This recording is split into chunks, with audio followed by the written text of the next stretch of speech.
저희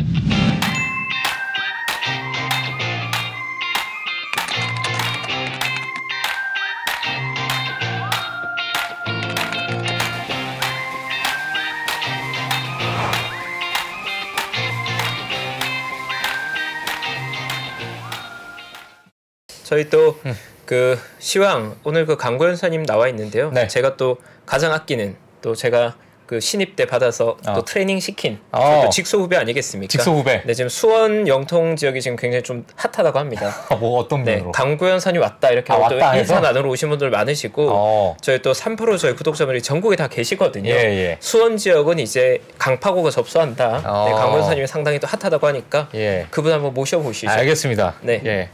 자, 미래에셋증권 강구현 선임 매니저님 모시도록 하겠습니다. 안녕하세요. 예. 안녕하십니까.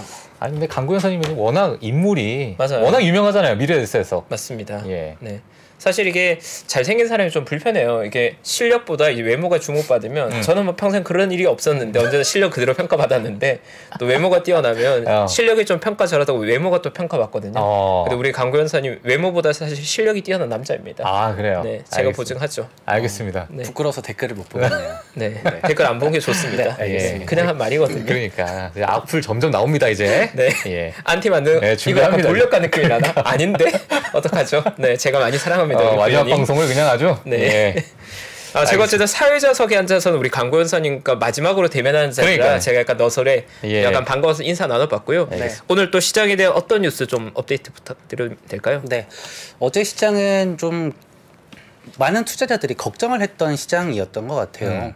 일단은 FOMC 바로 전날이다 보니까 시장이 조금은 위축되지 않을까라고 예상을 하고 잠을 주무셨을 텐데 시장은 오히려 조금 뜨겁게 달아올랐다라고 봐주셔야 될 것 같습니다. 네.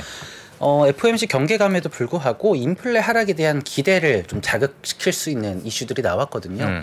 일단은 GM과 엑손모빌과 같은 개별 주식들 좀 호실적 발표하기도 했지만 첫 번째로는 IMF에서 경제 성장률에 대한 전망치를 또 새로 업데이트를 했습니다. 네. 지난 10월에 발표했던 거랑 비교를 했을 때 어제 나온 뉴스를 따지면 전 세계 경제 성장률은 약 2.7% 전망이었던 걸 2.9%로 상향을 했고요.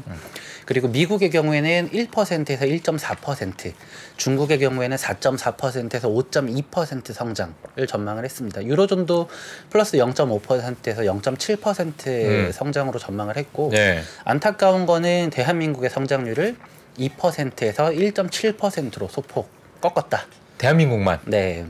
왜 그럴까요? 주요 국가 중에 좀 그렇고요. 왜? 일단은 대한민국이 수출로 먹고 사는 나라인데 오늘 수출입 통계 데이터 나왔지 않습니까? 무역 적자 최다 수준이 나왔고 127억 불 적자가 나왔는데 우리나라가 중국의 수출 비중이 굉장히 높은데 중국에서만 40억 불 적자.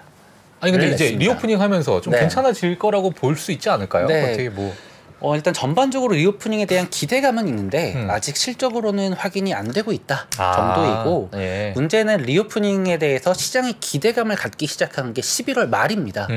그렇기 때문에 뭐 11월 혹은 12월부터 시장 자체로는 좀 빠르게 반등을 하기는 했지만 이게 실물 경제에 반영되는 데는 시간이 걸린다 정도이고요. 실질적으로 1월 달까지 코로나 확진자 숫자가 아주 급증했지 않습니까? 그러다 보니까 실적이 아마 1분기 실적도 그렇게 좋지는 않을 것 같다. 다만 뭐 중국 소비자들이 직접적으로 소비하고 있는 몇몇 아이템들은 좀 굉장히 실적에 대한 기대감이 있다 정도. 나중에 조금 자세하게 다루도록 하겠습니다. 알겠습니다. 일단 뭐 GM과 엑소모빌이 그래도 호실적이 나왔는데 사실 작년 뭐 4분기 실적에 대한 우려가 너무너무 많았기 때문에 사실 이번 미국 실적 이제 발표를 할 때 있어가지고 이번 안 좋을 것이다 예상이 많았는데 사실 생각보다 지금 분위기가 그렇게 나쁘지 않은 거예요. 그렇죠.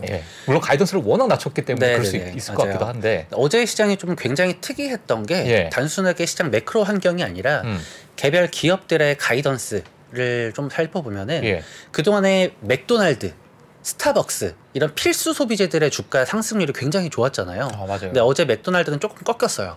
왜냐하면 비용 증가가 좀 앞으로 눈에 띄게 나타날 것 같다라는 가이던스를 제시를 했거든요. 그런데 이런 자동차와 같은 내구재 같은 경우에는 소비를 굉장히 뒤로 미루는 습성이 있을 텐데 네. 그동안에 워낙 가이던스가 안 좋았다 보니까 가이던스 예상 대비해서 조금만 더 실적이 잘 나와줘도 시장에서는 좀 환호를 하는 모습이다 봅니다. 그리고 대한민국 시장에서도 오늘 현대차, 기아차가 비교적 강한 모습을 보여줬고요. 예. 그리고 중국 리오프닝에 대한 기대감에 좀 어제 실망한 매물로 화장품 주식들이 조금 약했다입니다. 네. 요거는 조금 제가 이제 바로 좀 다뤄드리려고 해요. 알겠습니다.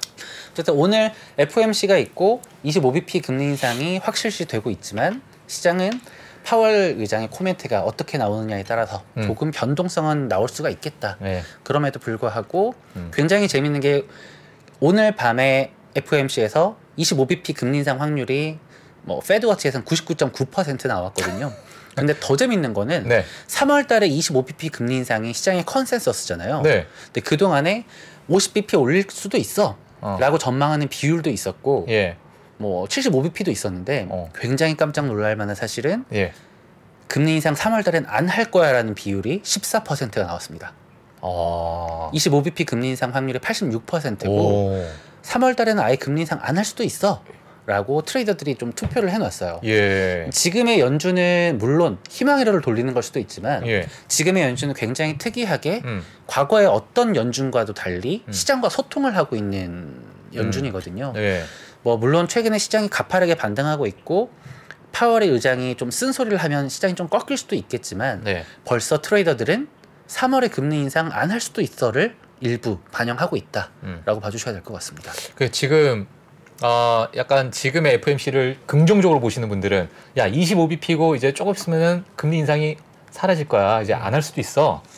요거를 이제 하나의 어떤 긍정론으로 볼 수 있고 네. 또 하나는 또 안 좋게 볼 수 있는 분들은 이 성명서 그러니까 어떤 얘기를 할까 그래도 이제 25bp는 올리겠지만 시장의 그냥 임팩트는 좀 인플레이션 잡기 위해서는 우리는 아직 강경하게 가야 돼. 요런 언급을 할 것이다. 뭐 이렇게 좀 보고 있는데 어떻게 보세요, 위원님께서? 아마 대부분이 그렇게 좀 기대를 하는 것 같아요. 예. 왜냐하면 역사적으로 증시가 어느 정도 반등한 구간에서는 파월 의장이 조금 타이트닝한 네. 매파적인 발언을 늘 해왔고 증시가 공포에 질려 있을 때는 또 립서비스를 항상 해줬거든요. 그래서 지금의 구간에서는 상당히 많은 분들이 파월의 매파적인 발언을 하지 않을까라고 우려는 하고 있습니다. 그런데 이미 시장에서는 25bp 인상을 할 거고 혹여 이번에 50bp 인상을 한다? 라고 해도 이제 남은 총알은 25bp밖에 없을 것 같거든요. 네. 물론 50bp 인상을 하게 되면 갑작스럽게 하게 되면 양치기 소년이 되기 때문에 연준에 대한 신뢰도가 급감함으로써 그렇죠. 기대는 없을 그럴 확률은 좀 희박할 것 같고요. 희박하다. 만에 하나 75bp 인상을 한다면 2월, 3월, 그 다음 5월 이렇게 하지 않을까 정도.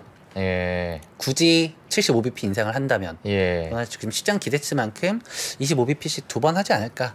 일단은 오늘 기다려보자. 알겠습니다. 내일 아침에 기사를 좀 살펴보자. 알겠습니다. 입니다. 내일이 진짜 난리 나겠네 또. 네. 여러 해석이 나올 수 있는. 그렇죠. 사실 연준의 이벤트가 올해 1분기가 아마 영향력으로는 올해로 봤을 때 영향력 그나마 좀 클 것 같고 네. 점진적으로 하면 영향력은 줄어들어 갈 텐데 아마도 올해 첫 번째 금리는 발표다 보니까 시장 관심이 좀 많이 모여 있고 다만 이제 조금 조심해야 될 것 같은 건 시장은 언제나 어느 정도 지나친 비관과 지나친 낙관을 왔다 갔다 하거든요. 네. 그러니까 시장이 적합하게 매우 리즈너블하게 보는 시기보다는 좀 과도한 낙관이 반영될 때가 많은데 1월에 시장이 보면 최근 유례가 없을 정도로 굉장히 뜨거운 1월이었거든요. 네. 바꿔서 말하면 시장 참여자들의 자신감이 약간 과한 면은 있다. 그래서 네.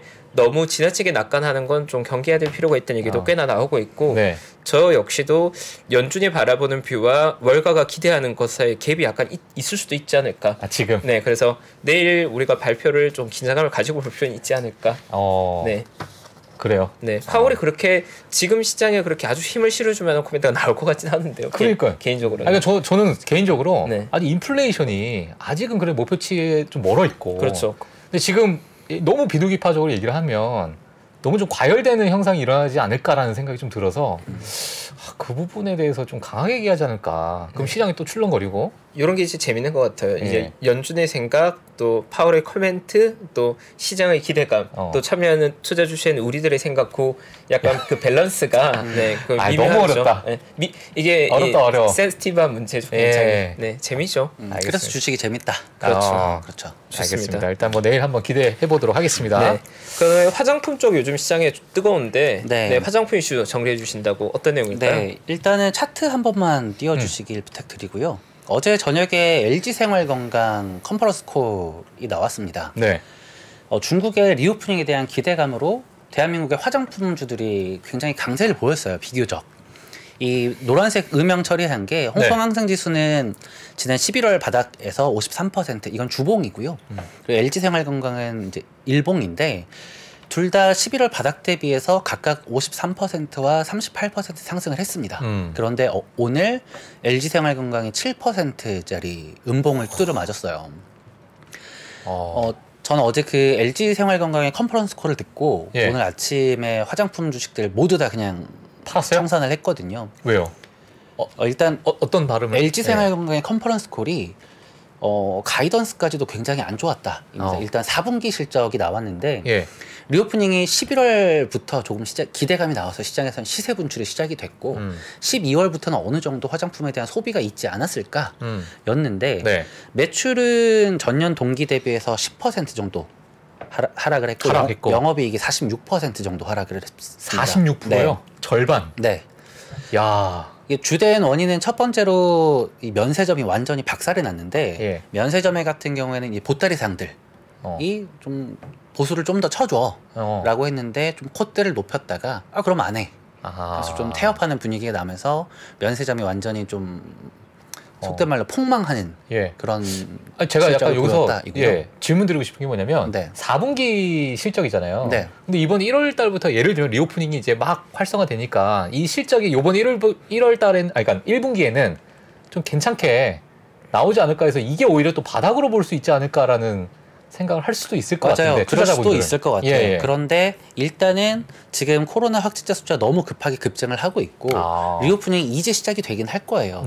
그런데 안타깝게도 중국 내에서 한국 화장품의 인기가 생각보다 더 많이 없었던 거예요. 지금 예전에 2016년, 17년 혹은 15, 16년에 화장품 주식 10배씩, 8배씩 가게 만들었던 그때 이슈가 뭐였냐면 중국 사람들의 피부가 대한민국 사람들의 피부와 결이 88%가 같다. 88%? 네. 그래요. 그럼 유전적으로 거의 피부가 동일하다. 그래서 한국 화장품을 바르면 중국인들도 한국 연예인들처럼 예뻐진다. 예뻐질 수 있다. 라는 게 그 당시의 컨센이었어요. 그래서 당시에 아모레퍼시픽이 뭐 연평균 45%씩 매출 성장하고 2년 만에 주가 8배 가고 이런 기염을 토했었는데 지금은 중국에서 가장 인기 많은 브랜드가 한국이 3등입니다. 한국이 3등이에요. 한국 3등? 화장품이. 프랑스하고 일본에 밀렸어요. 그러다 보니까 K-뷰티 어디 갔습니까? K-뷰티. 요즘 중국 시장에서는 굉장히 힘을 못 쓰고 있다. 이제 뭐 그래요? 엔터만 조금 중국 시장에 대해서 기대를 할 만하지 않을까. 아니 근데 사실 엔터랑 뷰티랑 같이 가는 거 아니에요? 그러니까 뭐 유튜브 방송 등을 통해서 뭐 챗으로 뭐 후원을 받는 것 등을 통해서 뭐 화장품 광고도 많이 하고 했었는데 이제는 소비자들의 트렌드가 일단 화장품은 프랑스, 일본 이쪽으로 조금 변형이 됐다 정도로 이해해 주셔야 될 것 같아요. 야, 일본 좀 특이하네요. 그래서 뭐 있나? 뷰티? 뭐 시세이도나 시세이도 있죠. 시세이도 일본도 퀄리티 높죠. SK도 일본 브랜드고. 그래요? 근데 사실 중국 시장이 생각보다 그 국민 GDP 소득 수준이 가파르게 올라오다 보니까 대부분의 영역에서 명품의 기준이 과거에는 좀 로컬 성향에다가 지금은 글로벌 스탠다드에 많이 접근하고 있다. 그러니까 모든 영역들에서 글로벌 스탠다드 기준을 충족시키는 걸 원하고 있고 화장품 시장에 사실 한국이 물론 굉장히 경쟁 있고 잘하고 있지만 세계 최고 순위는 아니거든요. 최고 레벨은 당연히 프랑스 제품이랑 일본 제품이 있죠. 근데 중국 역시도 그런 트렌드를 너무 빠르게 반영하는 것 같아요. 그러니까 국민 소득이 점진적으로 올라감에 따라 소비 패턴이 바뀌는 거라서 이거는 일시적인 문제가 아니고 구조적인 문제다. 중요한 변화죠, 사실. 네. 알겠습니다. 그래서 조금 차트 하나를 좀 더 보여드리고 싶어요. 네. 이거는 2주 전에도 제가 보여드린 거기는 한데 일단은 12월 실물 지표 나왔던 거 소매 판매가 생각보다 굉장히 잘 나왔다. 네. 산업 생산도 괜찮았다 정도이고요. 그리고 중국이 쌓아놓은 예금이 한 6,500조 원 정도 되는데 네. 이 중에 소비를 한 900조 원 정도 할 수 있다. 이러면 중국 리오프닝에 관련된 소비주들의 관심을 가져야 한다 였습니다. 그런데 중요한 건 소매 판매 증가율 높아지고 있고 중국 실업률은 낮아지고 있고 그렇기 때문에 1분기를 지나 2분기부터는 확연하게 리오프닝 효과를 볼 수가 있다. 인데 여기서 대한민국이 수출하는 것 중에서 얼마나 이곳에서 꽃을 피울 수 있는 것들이 있느냐를 좀 고민을 해야 될 것 같아요. 네. 그래서 지금 당장은 대한민국 화장품 종목들에 대해서 기대를 많이 가지기보다는 네. 오히려 뭐 에스티로더나 로레알 같은 게 좋겠고 네. 그리고 지난 나이키 지난 분기 뭐 9월, 10월, 11월 실적을 봤을 때도 중국에서의 매출이 6% 전년 동기 대비해서 이제 플러스로 전환을 했거든요. 네. 오히려 나이키라든지 룰루레몬 같은 예. 이런 에슬레저룩들은 오히려 지금 소비가 꾸준하게 나오고 있다. 오히려 화장품들 대한민국의 화장품들보다는 이런 에슬레저룩 글로벌 브랜드를 보는 게 혹은 화장품을 보더라도 글로벌 브랜드들을 보는 게 네. 지금 당장은 중국 소비에 적합하지 않을까라고 좀 말씀을 드리고요. 네. 아마 대한민국의 화장품 업종들도 1분기 실적은 꽤나 어렵고 2분기부터는 조금 기대를 할 수가 있겠다. 따라서 화장품 주식을 매매를 할 때는 지금은 공격적으로 바라보기보다는 조금 조심스럽게 접근하시는 게 좋지 않을까라고 보고 있습니다. 네, 알겠습니다. 일단 그러면 뭐 최근에 그 중국 시장 바라볼 때 컨슈머 섹터 그리고 소비 쪽 컨셉을 얘기를 많이 하는데 화장품 쪽은 국내 화장품은 좀 탈락하는 것 같고 네. 나머지 쪽은 좀 어떤 쪽 보고 있어요? 지금 에스티로더도 그렇고 뭐 로레알도 그렇고 지금 최근에 주가 흐름이 굉장히 좋거든요. 물론 독일에 상장되는 로레알을 매수하기에는 최소 주문 수수료가 있다 보니까 조금 부적합하겠지만 에스티로더도 최근 흐름은 굉장히 견조하다. 대한민국 화장품과는 조금 다른 모습을 보여주고 있다 정도이고요. 중국에서 소비가 최근 들어서 좋아지는 게 확인이 되는 것들이 대표적인 게 좀 나이키 정도가 아닐까. 이미 지난 9, 10, 11월 실적이 중국이 바닥 찍고 6% 성장하는 걸 보여줬고 재고가 감소하는 것들을 보여줬기 때문에 이제는 중국 매출 비중이 약 30%대인 나이키가 어느 정도 그거에 있어서 수혜를 보지 않을까라고 보고 있습니다. 그럼 미국 시장은 좀 업데이트 부탁드리면 어떤 걸 보면 네. 될까요? 이제 이번 주가 굉장히 좀 빠듯해요. 오늘 FOMC 하고 실적 발표도 있고 내일도 실적 발표를 굵직굵직한 거 있고 금요일에는 또 소비자 뭐 PMI 등등이 나옵니다. 그래서 이번 주는 금요일 장이 마감할 때까지 주요 이벤트들이 좀 자리 잡고 있는 슈퍼위크라고 보시면 되는데 지난주에 마이크로소프트 실적 발표가 있었죠. 네. 차트 한 번만 띄워주시면 네. 이 마이크로소프트 대한민국 국민들이 많이 사랑하는 종목이지만 컨퍼런스 콜을 했을 때 컨센서스 대비 매출은 마이너스 0.5%, 순이익은 플러스 1.25%, 굉장히 좀 시장 기대치에 부합하는 준수한 성적을 보여줬어요. 네. 근데 안타까운 거는 인텔도 그렇고 이런 반도체 업종 플러스 마이크로소프트와 같은 좀 기라성 같은 기업들도 가이던스를 많이 낮췄습니다. 일단 2022년 12월에 성장 둔화세가 굉장히 극적으로 나타났는데 네. 이게 향후 3개월, 한 개 분기 정도는 마이크로소프트가 예상했던 것보다 성장 둔화세가 거세서 네. 가이던스를 굉장히 많이 낮췄어요. 그리고 세부 내용을 살펴보면 뭐 365 구독, 뭐 엑셀이든 파워포인트든 이렇게 구독하고 있는 것들의 네. 감소율이 굉장히 빠르게 나타났고 아 그래요? 해지 그리고 보안에 관련된 것들 기업용 윈도우 이런 것들이 매출 성장률이 굉장히 둔화되거나 꺾이는 모습을 보였습니다. 그리고 마이크로소프트든 아마존이든 뭐 알리바바든 구글이든 이 주요 클라우드 플랫폼 기업들이 그동안에 증시를 하드캐리했던 이유 중에 하나가 이 클라우드 데이터 센터는 연평균 40%씩 꾸준히 성장하는 모습을 보여줬었잖아요. 네. 최근에 5년 동안 마이크로소프트의 그 애주어가 약 38%에서 40% 정도 성장을 했는데 네. 2023년 성장 가이던스를 제시한 게 20에서 22%입니다. 이자요? 앞에가? 죄송해요. 27에서 28% 수준. 네. 그래도 이자네. 네. 약 40%에서 뭐 27, 28%까지 떨어진다라는 거거든요.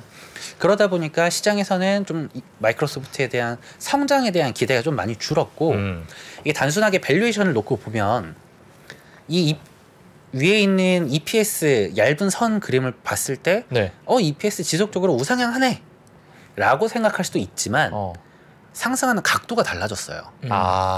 각도가 달라졌다라는 거는 더 이상 고 PER의 멀티플을 줄 수가 없다. 줄 수 없다. 라는 거죠.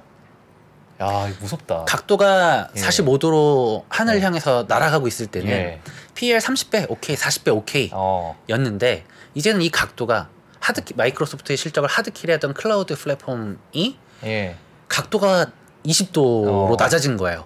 그러면 얘네한테 PER 35배, 40배 줘도 되나?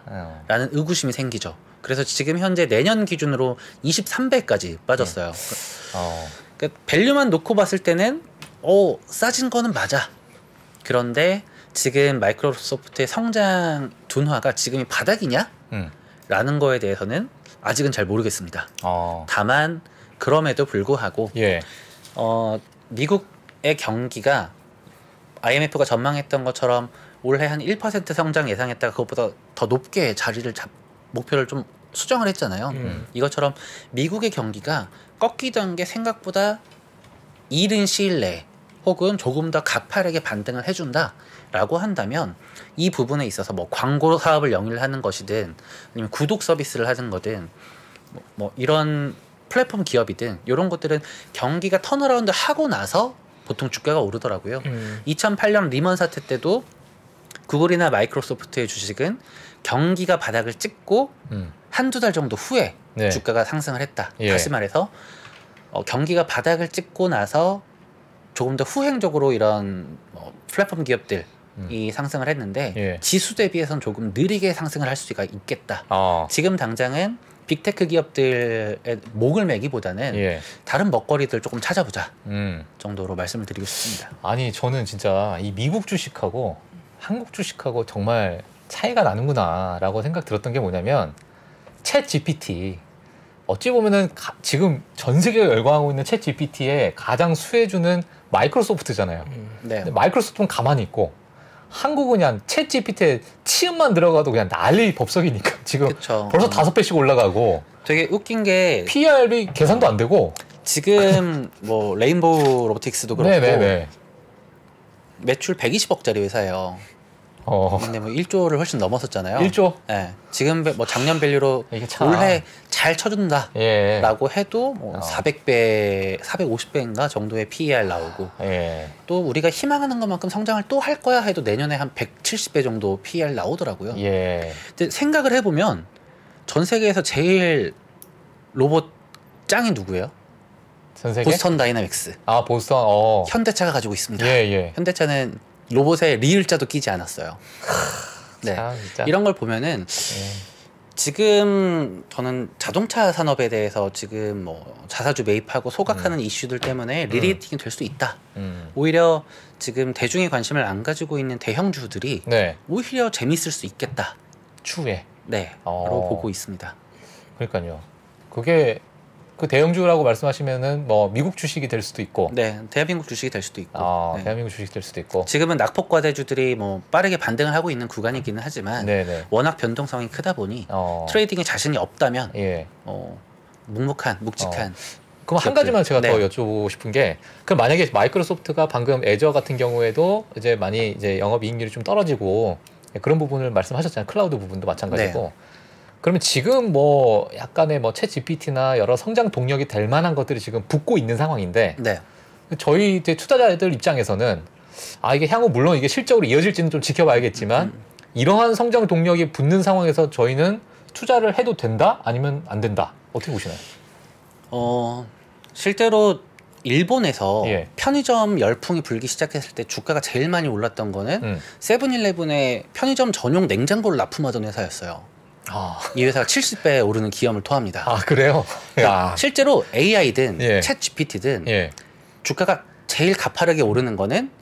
이 메인 핵심에 빨대를 꽂고 기생하는 애들이에요. 그래서 레인보우 로보틱스 같은 기업이 막 천정부지로 오르는 거죠. 기생충이 공룡이 되는. 그렇죠.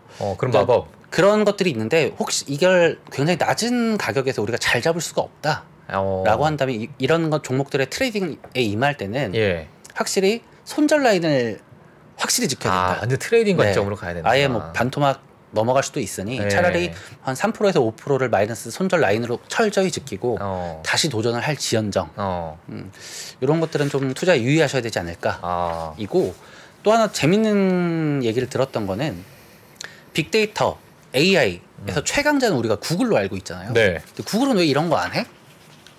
라는 질문을 제가 했었는데 이게 비용이 너무 많이 들어가서 이걸로 돈이 되는 사업을 하기에는 굉장히 어렵다. 인공지능 데이터 AI 쪽에는 생각보다 이 돈이 많이 되지는 않는 것 같아. 맞아, 엄청 오래전부터 했는데 사실 뭐 알파고만 최파고님이 옆에 있지만은 이 알파고만 해도 그 몇 년 전 엄청 오래전이잖아요. 살짝 알파고와 마이크로소프트의 챗GPT는 좀 가는 방향이 다르긴 하지만 실질적으로 이게 돈이 어마어마하게 되는 사업까지는 아니다. 다만 이제 권력이 되는 사업일 수는 있지만 엄청나게 돈이 되는 사업은 또 아닌 것 같다. 아직은. 실제로 투자를 할 거면 빨대를 누가 더 잘 꼽나, 그리고 누가 아직 빨대를 꼽았는데 남들이 모르나, 빨대가 세야 돼. 공부를 해야 된다. 쇠로 만든 빨대 그냥 꽂아야 됩니다. 알겠습니다. 참.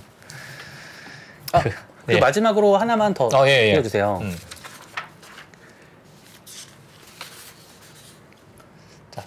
요거가 아니고 제가 2월 8일 수요일 날 처음으로 이제 발령 이후에 고객분들을 대상으로 세미나를 합니다. 세미나. 세미나. 당장 오늘 새벽에 FOMC가 있고요.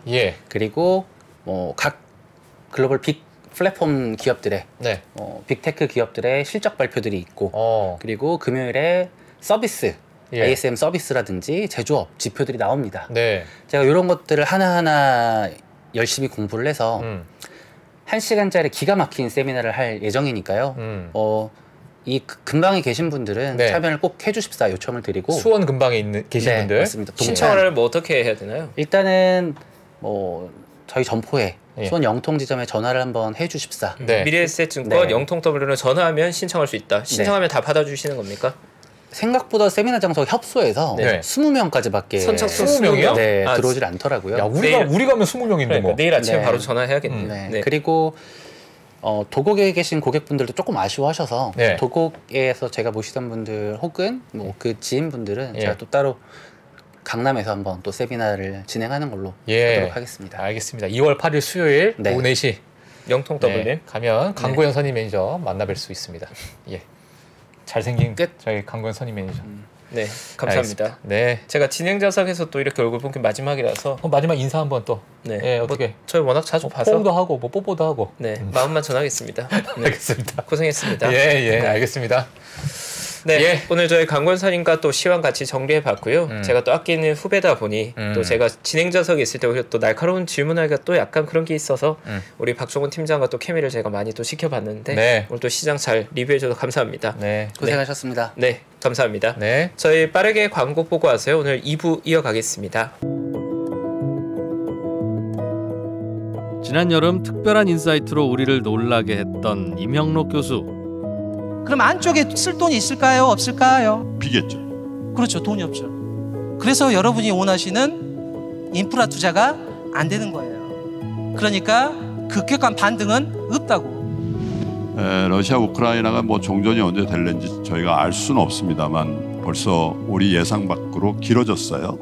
전쟁이 언제 끝날 것 같고 어떤 의미가 있습니까? 자, 여러분들께서 결론적으로 전쟁이 끝나냐고 물어보면 안 끝납니다. 오래 갈 거예요. 일단 여러분들께서는 평택 이하 쪽으로는 열심히 하시면 안 돼요. 상황이 좋지가 않아요. 수도권도 안 좋은 상황인데 평택 이남 쪽은 더 안 좋으니까. 그가 미리 본 2023년의 모습을 우리에게 전해줍니다. 그러니까 이게 좀 잔인한 말이기도 하지만 그게 진실이니까요. 200분의 관객과 3시간 동안 이루어질 질의응답. 운이 좋으시다면 임형록, 김프로와 함께하는 저녁 식사의 기회도 잡으실 수 있습니다. 3프로TV 유튜브 커뮤니티에서 신청하세요.